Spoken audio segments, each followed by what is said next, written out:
Olá, mamães! E esse vai ser o meu primeiro vídeo do ano de 2026. Retorno aí dos vídeos aqui do YouTube desse canal da Tia Nutri. E toda semana vocês terão vídeos em primeira mão sobre estratégias de soluções práticas para vencer a seletividade alimentar dos seus filhos. E essas estratégias são comprovadas tanto em experiência dentro das sessões de terapia alimentar, as vivências com meu filho que tem 2 anos e 1 mês, e com outras crianças que eu tenho um convívio e tem seletividade alimentar. Então aguardem que esse é o primeiro de muitos vídeos. Eu vou falar um pouquinho sobre essas estratégias dessa primeira semana, né? Então eu vou publicar aqui em algum canto aqui desse vídeo as fotos ou pequenos trechos de vídeos de como vocês podem aplicar essas estratégias aí na sua casa. Lembrando que essas estratégias são alinhadas a todo o plano terapêutico de cada criança, porque cada criança tem a sua individualidade em termos de diagnóstico, de terapias que está sendo inserido dentro de uma equipe multiprofissional. E por isso eu trago também a importância de sempre seu filho estar sendo acompanhado por essa equipe, caso seja necessário outras intervenções para contribuir para vencer a seletividade alimentar, mas deixando claro que você, quanto mãe, que convive com seu filho, que vive esse dilema de recursos alimentares, você tem essa capacidade de driblar essa seletividade e ver o seu filho comendo de tudo. A primeira situação que eu quero trazer aqui para vocês é o caso de uma paciente que tem recusa alimentar em termos de frutas e verduras. Tem aceitação muito boa na questão da banana, em alguns sucos. E aí eu solicitei, né, que a gente pudesse alinhar algumas estratégias de brinquedo de preferência, que eu coloquei um carrinho, para essa criança pegar no alimento aceitável, que no caso aí nessa fotinha foi o saputi, bem típico da época da safra, e tem a consistência pastosa, com o melão, que é um alimento de grande recurso alimentar, que não tem tanto semelhança com essa textura do saputi, mas ele também tem muita água. E aí eu trabalhei a questão do amassar, de utilizar um recurso, né, o utensílio de cozinha, para que não seja diretamente à mão. E é isso que eu muito observo em mães, querer logo que o seu filho se lambuze, pegue naquele alimento, sendo que ele não se sente confortável para chegar nesse nível de habilidade, de já se permitir pegar no alimento, se melar. Então, por isso eu estou trabalhando com essa criança em especial, essa estratégia de expor de forma gradativa, dando todos os aparatos em termos de utensílio doméstico da cozinha, para as crianças se sentir confortável e atraída a manipular e a pegar, a suprir todas as demandas que eu estou ali expondo para essa criança. Casa, eu enviei toda a minha orientação para essa mãe, também trabalhar algumas atividades sensoriais envolvendo os utensílios domésticos, mais os brinquedos de preferência no momento e um alimento de preferência e um recusado. A gente está trabalhando muito nesse foco das frutas, até para organizar um cardápio de variedade de fruta e também como opções de lanche da escola. Eu vou dar agora aqui a segunda solução, que seria o quê? Crianças que têm recusa em relação às verduras, né? Em especial aqui trazendo nesse momento o brócolis. Eu trabalhei com essas duas crianças, né, em terapia alimentar, uma estratégia muito simples, que é o ato de pintar. Utilizamos tinta guache na cor verde e um desenho para colorir. E claro que a gente não ia utilizar as mãos, era de grande interesse dessas crianças, mas a gente utilizou um recurso para começar esse ato de aproximação, eles começarem a observar o brócolis de outro olhar, de outra perspectiva. E tudo isso é promovendo através do ato de brincar. Então eu pedi para que eles colocassem o brócolis, né, a arvorezinha, como eu falo para eles, e colocar na tinta guache verde e pintar todo o brócolis de desenho. E foi muito especial, eles já queriam comer. Foi incrível essa experiência. Vou deixar algumas fotos, vídeos registrados aqui desse momento. E para essa mãe, eu dei o desafio dela fazer o quê? Preparar uma farofa à base de brócolis. E claro, o que iria prevalecer era a farinha, que é um alimento de grande aceitação. Poderia colocar uma fonte de proteína, como a carne ou o frango, de aceitação dessas crianças, né, que são 2 irmãos.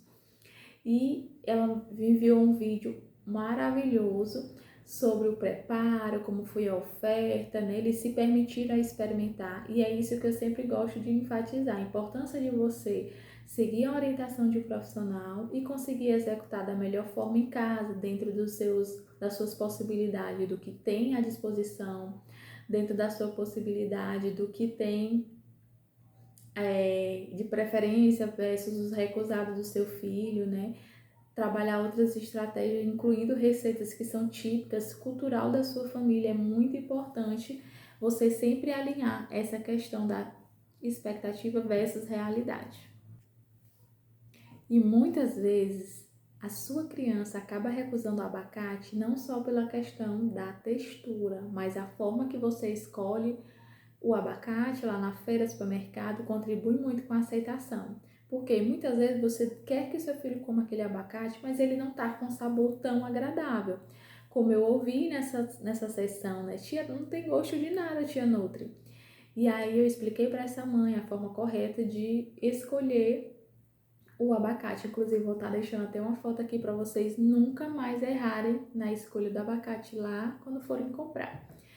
E aí, o que foi que eu fiz, né? Se essa criança disse para a tia Nutri que não tinha gosto de nada esse abacate, eu pensei, de grande aceitação de frutas, essa criança gosta da banana. Por que não cortarmos essa banana em rodelas finas e pegar um pedacinho mínimo de abacate e colocar junto no mesmo garfinho?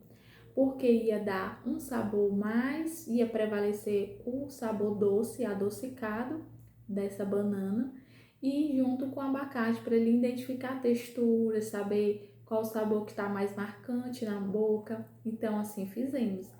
Então, a gente fez espetinho de banana com abacate, uma combinação perfeita, até para vocês trabalharem em casa essa variedade de frutas, incluindo aí esse formato de espetinho. E foi incrível, essa criança se permitiu. Também incentivei essa mãe a replicar em casa essa estratégia, que é super válida e vale a pena vocês aplicarem aí na sua casa.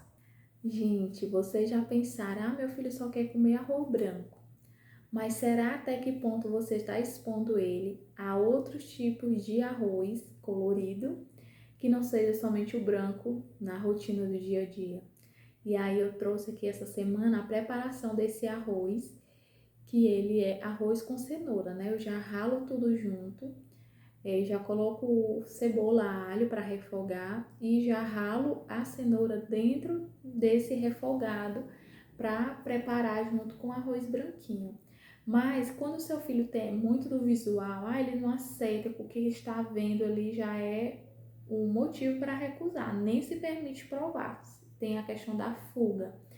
E é onde eu falo, pois se já o seu filho tem esse comportamento alimentar e é muito impactante na aceitação ou recusa, você precisa incluir novos alimentos, novas cores de forma gradativa, mas essa exposição precisa acontecer, porque o que não é visto não é consumido.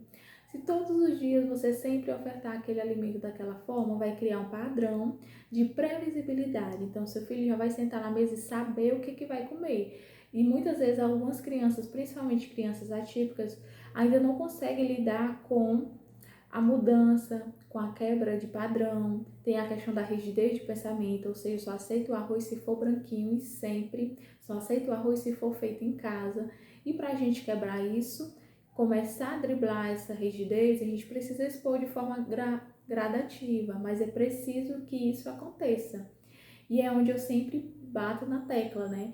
Mesmo que seu filho tenha a questão da presença da ânsia do vômito, como alguns pacientes apresentam isso, eu tento identificar, e vocês podem fazer isso em casa. Peguem um diário. É muito importante vocês trabalhar com diários, e esses diários precisam fazer presença na sua rotina. Meu filho hoje está recusando o arroz com cenoura, mas qual foi o aspecto desse arroz com cenoura que ele não que ele teve aversão, que ele teve a fuga, não quis, não se permitiu experimentar? Será porque tinha muito mais cenoura, como é o caso desse meu arroz que eu preparei, do que o arroz? O que prevalecia era a cor laranja do que o arroz branco de costumeiro do dia a dia? E a partir do momento que você já coloca somente pequenas raspinhas de cenoura, você já vai quebrando essa rigidez, expondo o seu filho, mas de forma gradativa. E conforme vai passando o tempo, as exposições, você vai aumentando, você vai conversando, vai trabalhando também essa estratégia nas brincadeiras do dia a dia, escolher um momento do dia. E por isso você precisa colocar sempre em prática essas estratégias.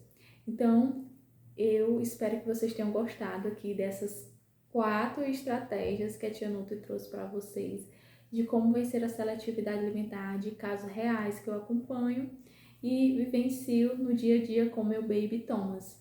E até o próximo vídeo, que estará em breve. Já curte aqui, compartilha com mais mães e toda semana teremos conteúdo novo saindo do forno.